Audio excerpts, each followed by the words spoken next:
Hello विद्यार्थी मित्रांनो, कशा आहात आपण? आय होप सर्वजण आनंदित आहात, मजेत आहात आणि चांगला अभ्यास करत आहात. आज आपला जो व्हिडिओ आहे या व्हिडिओमध्ये आपण बघणार आहोत युनिट 3 मधील 3.4 थिंक बिफोर यू स्पीक. हा जो लेसन आहे या लेसनचं वॉर्मिंग अप, त्याचबरोबर मार्जिन क्वेश्चन, इंग्लिश वर्कशॉप आणि लँग्वेज स्टडी यांची प्रश्न उत्तरं आपण काय करणार आहोत तर या व्हिडिओमध्ये समजून घेणार आहोत. सर्वात महत्त्वाची गोष्ट, चॅनलला लाईक, शेअर आणि सबस्क्राईब करायला विसरू नका. त्याचबरोबर काही इम्पॉर्टंट लिंक्स या व्हिडिओच्या डिस्क्रिप्शनमध्ये दिलेल्या आहेत, त्यावर जाऊन तुम्ही काय करू शकता तर इयत्ता 9वीचे सर्व व्हिडिओ बघू शकतात आणि महत्त्वाचं जे ग्रामर आहे त्याचे सुद्धा व्हिडिओ तुम्ही बघू शकता. चला तर मग विद्यार्थी मित्रांनो, सुरुवात करूया 3.4 थिंक बिफोर यू स्पीक या लेसनचा warming up, margin question, English workshop, त्याचबरोबर लँग्वेज स्टडी यांची प्रश्न उत्तर समजून घ्यायला.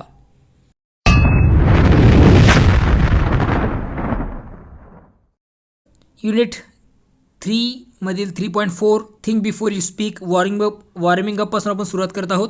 त्यातील चिटचॅटमध्ये तुम्हाला आपसामध्ये काय करायची तर चर्चा करायची आहे. आता ही चर्चामध्ये उत्तर तुमचं पॉझिटिव्ह निगेटिव्ह असू शकतं. तर काही आन्सर मी तुम्हाला देतो याच्यामध्ये. जसं do you right a diary, जर तुम्ही डायरी लिहित असाल तर तुम्ही आन्सर लिहिणार आय राईट डायरी रेग्युलरली. जर तुम्ही लिहित नसाल तर I do not write diary. अशा प्रकारे तुम्ही आन्सर लिहिणार आहात. सेकंड प्रश्न आहे, do you write letters or notes of your friends and relatives. तुम्ही तुमच्या मित्राला do you write letters or notes, तुम्ही तुमच्या मित्राला किंवा रिलेटिव्सला पत्र लिहिता का किंवा मग नोट्स लिहिता का. तर आन्सर तुम्ही लिहू शकता ॲज पर सिच्युएशन, परिस्थितीनुसार. समटाईम आय राईट लेटर्स, कधीमध्ये मी काय लिहितो, पत्र लिहितो. समटाईम आय राईट नोट्स, आणि मी नोट्ससुद्धा लिहितो सिच्युएशननुसार. Do you ever fight with your friends, तुम्ही तुमच्या मित्रांसोबत भांडता का. Answer no I never fight with my friends, मी माझ्या मित्रांसोबत भांडत नाही. जर भांडत असेल तर yes I fight with my friends. Do you have argument with your family members, what are the arguments about. तुम्ही तुमच्या जे काही फॅमिली मेंबर्स आहेत त्यांच्यासोबत आर्ग्युमेंट करता का, म्हणजे वादविवाद करता का. आणि what are the arguments about, आणि कशा संदर्भात तुम्ही आर्ग्युमेंट करता.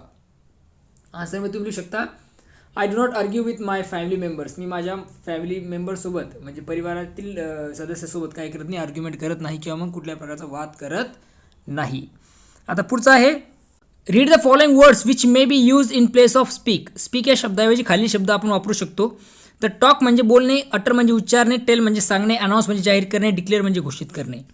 व्हॉइस ओपिनियनच्या भाषेत व्यक्त करणे, कन्वर्स म्हणजे संभाषण करणे, से म्हणजे म्हणणे, चॅट म्हणजेच गप्पा मारणे, गॉसिप म्हणजे गप्पा मारणे, लेक्चर म्हणजे व्याख्यान देणे, कम्युनिकेट म्हणजे संवाद साधणे, एक्सप्लेन म्हणजे स्पष्टीकरण देणे, अपहोल्ड म्हणजेच ओपिनियनच्या दृष्टिकोनातून राखणे, समर्थन देणे, सपोर्ट म्हणजे समर्थन देणे, प्रेज म्हणजे स्तुती करणे, रिकमेंड म्हणजे शिफारस करणे, रिक्वेस्ट म्हणजे विनंती करणे, अर्ज म्हणजे उद्युक्त करणे, प्लीड म्हणजे बाजू मांडणे, इंट्रोड्यूस म्हणजे परिचय करून देणे, मेन्शन म्हणजे उल्लेख करणे, रेफर टू म्हणजे संदर्भ देणे, डिस्कस म्हणजे चर्चा करणे, रिमार्क ऑन म्हणजे टिप्पणी करणे, रिब्युक म्हणजे फटकारणे, कमेंट ऑन म्हणजे टिप्पणी करा किंवा करणे, स्कोल्ड म्हणजे ओरडणे, चाइल्ड मीन्स कान उघडणे, क्रिटिसाइज म्हणजे टीका करणे, बिरेट म्हणजे खडसावून बोलणे, पुल अप म्हणजे ओढणे, रिप्रोच म्हणजे निंदा करणे, ॲडमोनिश म्हणजे चेतावणी देणे, सजेस्ट म्हणजे सूचित करणे, इंडिकेट म्हणजे निर्देश करणे, मीन म्हणजे अर्थ सांगणे. हे शब्द आहे, त्यांचा अर्थ आपण हे सगळे शब्द आपण स्पीकच्या रिप्लेसमध्ये वापरू शकतो. डिनोट म्हणजे सूचित करणे, शो म्हणजे दाखवणे, रिफ्लेक्ट म्हणजे प्रतिबिंबित करणे, एक्सप्रेस म्हणजे व्यक्त करणे, रिव्हील म्हणजे प्रगट करणे. खाली जो प्रश्न होता त्यामध्ये तुम्हाला काय करायचं होतं तर मराठीमध्ये याचा अर्थ लिहायचा होता, डिक्शनरीचा वापर करून त्यांची प्रोनाऊन्सिएशन शोधायची होती. आता प्रोनाऊन्स मी करून दाखवले आणि मराठीमध्ये सुद्धा तुम्हाला काय केलं तर त्याचे अर्थ सांगितलेले आहेत. चला तर आता मार्जिन क्वेश्चनकडे वळूया. मार्जिन क्वेश्चनमधील पहिला प्रश्न बघा, was Dislery trying to give a scientific reason. Dislery जे आहे एखादं वैज्ञानिक कारण द्यायचा प्रयत्न करीत होते का. तर आन्सर आहे Dislery was not trying to give any scientific reason. Dislery कुठल्याही प्रकारचं सायंटिफिक म्हणजे वैज्ञानिक कारण देण्याचा प्रयत्न करत नव्हते. About man having 2 ears and 1 mouth, याबद्दल कुठल्या प्रकारचं कारण सांगण्याचं ते किंवा मग रिझन सांगण्याचं काम ते करत नव्हते. Was he only trying to give a message in a light hearted but effective way. ते एखाद्या हलका फुलका परंतु प्रभावी संदेश देऊ पाहत होते का. He wanted to give a light hearted and playful message that man should talk less and listen more. त्यांचं एक त्यांना फक्त काय करायचं होतं तर एक्सप्लेन करायचं होतं की हलका फुलका मॅसेज त्यांना असा द्यायचा होता की माणसाने काय केलं पाहिजे तर कमी बोललं पाहिजे आणि जास्त ऐकलं पाहिजे. हा त्यांचा मॅसेज होता. तिसरा आहे draw comic diagrams to represent the content of the first 2 paragraphs. आता फर्स्ट 2 पॅरेग्राफवर तुम्हाला काय करायची एक डायग्राम बनवायची आहे, कॉमिक डायग्राम. आता हे तुम्ही स्वतःची ॲक्टिव्हिटी असणारी स्टुडिओ ॲक्टिव्हिटी असणार आहे, ती तुम्ही करणार आहात. फोर्थ क्वेश्चन आहे गेस द मिनिंग ऑफ. खाली काही शब्द दिले त्याची मिनिंग तुम्हाला लिहायची आहे. त्यात पहिला आहे वॉज टेकन अ बॅक म्हणजेच शॉक बाय सरप्राईज. ओके, घाबरणे किंवा धक्का बसणे त्याला आपण म्हणू शकतो. स्टॅमर्ड म्हणजे हेजिटेट, तोत्र बोलणे. एक्झॉस्टेड म्हणजे टायर्ड. ओके, टायर्ड म्हणजे काय दमलेला असणे किंवा थकलेला असणे. पाचवा प्रश्न आहे डू यू रिमेंबर. तुम्हाला आठवतं का. Someone speaking to you angrily. कोणीतरी तुमच्यासोबत काय रागाने बोललं आहे विदाऊट थिंकिंग, न विचार करता. आन्सरमध्ये तुम्ही लिहू शकता बघा. Yes my teacher spoke with me angrily. माझे शिक्षक माझ्यासोबत रागाने बोलले होते. I remember that incident clearly. मला तो इन्सिडेंट आजही आठवतो. I was in 9th standard. मी 9वीच्या क्लासमध्ये होतो. He spoke with me angrily because someone burn fire cracker in school. ते माझ्यासोबत रागाने बोलले होते कारण कोणीतरी आमच्या शाळेमध्ये काय तर फटाके फोडले होते. I went there to see who did it. मी तिथे गेलो कोणी असे केलं आहे ते बघण्यासाठी. ॲट द सेम टाईम आणि त्यावेळेस माय टीचर केम देअर. माझे शिक्षक तिथे आले होते. He thought I burn fire cracker. त्यांना वाटलं की मीच ते फटाके फोडलेत. He spoke with me without thinking and knowing about it. ते माझ्यासोबत खूप रागाने माझ्यासोबत ते बोलले कुठली गोष्टींचा विचार न करता. पुढचा प्रश्न आहे what did you do on that occasion. त्या परिस्थितीत तुम्ही काय केलं. Did you also speak angrily. तुम्ही सुद्धा रागाने बोललात का. तर आन्सरमध्ये तुम्ही लिहू शकता when he angrily spoke with me I did not reply to him I was calm. ज्यावेळेस ते माझ्यासोबत रागाने बोलले त्यावेळेस मी कुठल्या प्रकारचा रिप्लाय दिला नाही. आय वॉज काम ओनली. मी शांत होतो. I know that if I will say anything it can create problem therefore I left the place without saying any word. मला माहिती होतं की जर मी काय बोललो तर याच्यामुळे काय होतील तर अडचणी निर्माण होतील. त्यामुळे I left the place without saying anything. त्यामुळे कुठल्याही शब्द न बोलता मी तिथून निघून गेलो होतो. Next day I went to my teacher. दुसऱ्या दिवशी मी माझ्या शिक्षकाकडे गेलो and explain everything to him. आणि सर्व काही मी त्यांना सविस्तर सांगितलं. 7 नंबरचा प्रश्न आहे discuss what you can do to control your अँगर. तुम्ही तुमच्या रागाला कसा आवराल याविषयी चर्चा तुम्हाला करायची आहे. तर आन्सरमध्ये तुम्ही लिहू शकता बघा we can do following things to control अँगर. आपण काय करू शकतो खालील गोष्टी करू शकतो आपला राग कंट्रोल करण्यासाठी, आपला रागावर आवर घालण्यासाठी. तर मी काय करणार आहे यामध्ये तुम्ही लिहू शकता I shall keep quiet in अँगर. ज्यावेळेस मला राग येईल मी त्यावेळेस शांत राहायला पाहिजे. I should not give reply quickly. मी लगेच उत्तर दिलं नाही पाहिजे. I shall speak calmly and peacefully. मी शांतपणे काय केलं पाहिजे तर समोरच्याशी बोललं पाहिजे. I should count 1 to 10 to control अँगर. आणि स्वतःचा राग कंट्रोल करण्यासाठी 1 ते 10 पर्यंत मी गणना केली पाहिजेत. I should leave that place immediately. मी तो जी जागा आहे ती इमिजिएटली मी तिथून निघून जायला पाहिजेत. I have to ignore that person. मी त्या व्यक्तीला इग्नोर केलं पाहिजे आणि तिथून मी निघून जायला हवं. या गोष्टी मी करू शकतो कशासाठी तर स्वतःचा अँगर कंट्रोल करण्यासाठी. चला तर आता आपण काय करतोय तर इंग्लिश वर्कशॉपकडे वळत आहोत. इंग्लिश वर्कशॉप त्यातील पहिला प्रश्न आहे the same word can be use as a noun in some sentences and as a verb in others. एक सेम सारखा शब्द जो आहे तो वाक्यामध्ये नाउन म्हणून सुद्धा वापरला जातो आणि वर्ब म्हणून सुद्धा वापरला जातो. वर्ब म्हणजे क्रियापद म्हणून सुद्धा वापरला जातो. For example many are the empty remarks.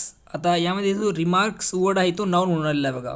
आणि दुसरा आहे अ वाईज मॅन वन्स रिमार्क. आता याच्यामध्ये रिमार्क जो आहे तो वर्ब म्हणून आलेला आहे. म्हणजे हाच एक शब्द जो आहे रिमार्क तो नाउन म्हणून पण येतो आणि वर्ब म्हणून सुद्धा येत आहे. Make 2 sentences of your on. 2 sentence तुम्हाला स्वतःचे बनवायचे आहेत. With each of the words given below. With each of the words given below using the same word as a noun in one and as a verb in another. आता काही ठिकाणी शब्द दिले त्यापासून तुम्हाला काय करायचं तर नाउन म्हणून त्या शब्दाचा वापर करायचा वाक्यामध्ये आणि त्या शब्दाचा वापर तुम्हाला वर्ब म्हणून वाक्यामध्ये करायचा आहे. तर नंबर 1 आहे चेंज. चेंजचा वापर तुम्हाला नाउन म्हणून पण करायचा आणि वर्ब म्हणून पण करायचा. तिथे बघा पहिले दिलेलं आहे नाउन म्हणून she experience a big change in her life. आता हा जो चेंज आलेला आहे तो नाऊन म्हणून आलेला आहे बघा. She experience a big change in her life. He change his ideology. Okay, त्याने तिची आयडियॉलॉजी चेंज केली होती. व्हर म्हणून आलेलं आहे. शो, आता शोचा व्हर म्हणून वापर सुरुवातीला दिला बघा. He showed us the way of police station. Second, Vikas hosted the Kapil Sharma show tonight. आता शो जो आहे तो नाऊन म्हणून आलेला इथे. सेकंड आहे, पुढचा आहे थ्रो. थ्रो एक व्हर म्हणून. Vishal threw balls. Vishal ball फेकतो. MS Dhoni could catch the throw properly. आधी थ्रो जो आहे तो नाऊन म्हणून आलेला आहे. Seema will return from Pune soon. Okay, तर रिटर्न हा जो वर्ड इथे व्हर म्हणून आलेला आहे. आणि Vidya will meet me on her return from Mumbai. इथे जो दुसरा हर आहे तो काय तर नाऊन म्हणून आलेला आपल्याला दिसून येतो. त्यानंतर पुढं आहे बेनिफिट. बेनिफिटमध्ये he will enjoy benefits in future. आता हा जो बेनिफिट आहे तो नाऊन म्हणून आलेला आहे. तर पुढचा जो आहे, I invest money in share market I will be benefited in future. आता बेनिफिटेड हा व्हर म्हणून आलेला आहे. ओके, तर या सगळ्या गोष्टी ते अशा सांगितलेल्या आहेत. आणि सर्वात महत्त्वाची गोष्ट लक्षात ठेवायची इथे की व्हर्ब जो असतो कुठलाही तर तो काय असतो तर सब्जेक्ट नंतर येत असतो. अंडरस्टँड. आणि नाऊन जो असतो तो सब्जेक्ट म्हणून पण वाक्यामध्ये येत असतो किंवा व्हर्बच्या नंतरसुद्धा वापरल्या जातो. ओके, आता इथं बघा पहिलं वाक्य, ही विल एन्जॉय बेनिफिट्स. तर एन्जॉय हे व्हर्ब आहे, व्हर्बच्या नंतर बेनिफिट आलेलं आहे म्हणजे नाऊन आलेलं आहे. आणि जे काही व्हर्ब आहे ते कशानंतर असतं, सब्जेक्ट नंतर. असं आय विल बी बेनिफिटेड. तर हे त्याचे एक्झाम्पल्स आपल्याला सांगता येतील. आहे कम्प्लीट द फॉलोइंग. खाली दिलेल्या रिकाम जागा तुम्हाला भरायच्या आहेत. त्यातील पहिला आहे बघा, our ears are like funnels because. आपले जे कानं असतात ते फनल्ससारखे असतात म्हणजे नरसण्यासारखे असतात. कारण काय तर आन्सर तुम्ही लिहू शकता बघा, our ears are like funnels because. कारण there is no door with which you can close them. कुठल्याही प्रकारचा दरवाजा त्यांना नसतो ज्याचा साहाय्याने तुम्ही काय करू शकाल, त्याला बंद करू शकाल. बी आहे, the 2 rows of teeth are like a fence. जे आपले दाताचे दोन लाईन आहेत, आपले दात जे असतात ना खालचे आणि वरचे, तर ते कसे असतात तर एका फेन्ससारखे म्हणजे आपण त्याला कुंपणासारखे ते असतात. कारण every word you speak must pass through this wall of teeth. कारण प्रत्येक शब्द जो असतो तो त्या दातांमधून काय होत असतो, पास होत असतो. त्या फेन्समधून, त्या कुंपणामधून तो पास होत असतो. The 2 lips are like a fence because. आपले जे काही ओठ आहेत, दोन्ही ओठ, ते कसे असतात तर फेन्स. ते सुद्धा कशासारखे तर कुंपणासारखे आहेत. कारण मग तुम्ही लिहू शकता बघा, before a word can be spoken. कुठला शब्द बोलण्यापूर्वी it has to pierce through this 2 walls. त्याला काय करायला लागतं तर त्या शब्दाला, या जी की वॉल आहे, ही फेन्स आहे लिपची, त्यातून काय करायला लागतं तर पास व्हावं लागतं, त्याच्यातून त्यांना जावं लागतं. Harsh words are like scattered bits of papers. Harsh word, कठोर शब्द हे कशासारखे असतात तर विखुरलेल्या त्या बारीक तुकड्यांसारखे असते, पेपरच्या तुकड्यासारखे असतात. Carried away by the wind. आणि जे उडून जातात कशासोबत तर हवेच्या प्रवाहासोबत दूर निघून जातात. कारण मग तुम्ही शकता, it is very difficult to take them back. कारण त्यांना पुन्हा गोळा करून आणणं कसं तर अवघड असतं. पुढचा आहे, तिसरा प्रश्न आहे, right a brief summary of the story of a young man and his spiritual teacher. तो जो काही यंग मॅन आहे, तरुण व्यक्ती आहे, तरुण माणूस आहे, त्याच्यात आणि शिक्षकामध्ये संदर्भात जी स्टोरी आहे, त्याच्या शिक्षकाबद्दल, आध्यात्मिक गुरुबद्दल जी काही स्टोरी आहे त्याची तुम्हाला काय करायची तर समरी लिहायची. म्हणजे तुम्हाला काय करायचं, सारांश लिहायचा आहे. Making the young man the narrator. तुम्हाला त्यामध्ये काय करायचं, तो तरुण माणूस आहे त्याला निवेदक तुम्हाला बनवायचा आहे. तर सुरुवात तुम्ही करू शकता कशी, I went quickly to my spiritual teacher for advice because I had. अशा प्रकारे सुरुवात करायची आहे. तर आन्सरमध्ये तुम्ही तशा प्रकारे सुरुवात करतो मी आणि आन्सर तुम्ही लिहू शकता हे सांगितल्याप्रमाणे. I went quickly to my spiritual teacher for advice because I had hurt my friend with harsh and rude words. मी क्विकली म्हणजे खूप लवकरात लवकर मी कोणाकडे गेलो, माझ्या स्पिरिच्युअल टीचरकडे म्हणजे आध्यात्मिक गुरुकडे गेलो. कशासाठी, सल्ला घेण्यासाठी. कारण I had hurt my friend, मी माझ्या मित्राचं मन दुखवलं होतं. विथ हार्श म्हणजे कठोर शब्द आणि रूढ शब्द, उद्धट अशा शब्दांनी मी माझ्या मित्राचं मन दुखवलं होतं. आय फेल्ट व्हेरी बॅड, मला खूप वाईट वाटलं होतं. देअरफोर त्यामुळे I wanted to make amend म्हणजे दुरुस्ती करणे. ओके, तर त्यामुळे मला यामध्ये दुरुस्ती करायची होती. My teacher gave me a sheet of paper and a pen and asked me to write all the harsh words on that paper whatever I had spoken. माझ्या शिक्षकाने, माझ्या आध्यात्मिक गुरुने मला काय दिला तर एक पेपर दिला, एक पेन दिला आणि सांगितलं की जे जे कठोर शब्द मी वापरलेत माझ्या मित्रासोबत ते सर्व मी काय करायचे तर त्या कागदावर लिहून काढायचे आहेत. When I did it, जेव्हा मी हे केलं, he told me to tear it into small bits and then throw them out of the window. आणि मला सांगितलं तुम्ही याच्या त्या कागदावर लिहिल्यानंतर त्यांनी मला सांगितलं की त्या कागदाला काय करा तर बारीक बारीक तुकड्यांमध्ये तू कट कर, फाडून टाक आणि थ्रो देम आणि त्यांना बाहेर फेक कुठं या खिडकीच्या. When I threw it he asked me to collect as many bits of papers as I could. ज्यावेळेस मी ते फेकून दिले त्यावेळेस तिने मला सांगितलं की काय करायचे तर ही जी बिट्स आहे म्हणजे जे कागदाचे तुकडे आहे जितके शक्य होते तितके तू काय करून नंतर कलेक्ट करून आण. दॅट वॉज इम्पॉसिबल, ते अशक्य होतं. आय ट्राईड, मी प्रयत्न केला परंतु I could not collect a single torn bit, कारण मी कुठल्याही प्रकार सिंगल एक तुकडासुद्धा मी काय करू शकलो नाही, कलेक्ट करू शकलो नव्हतो.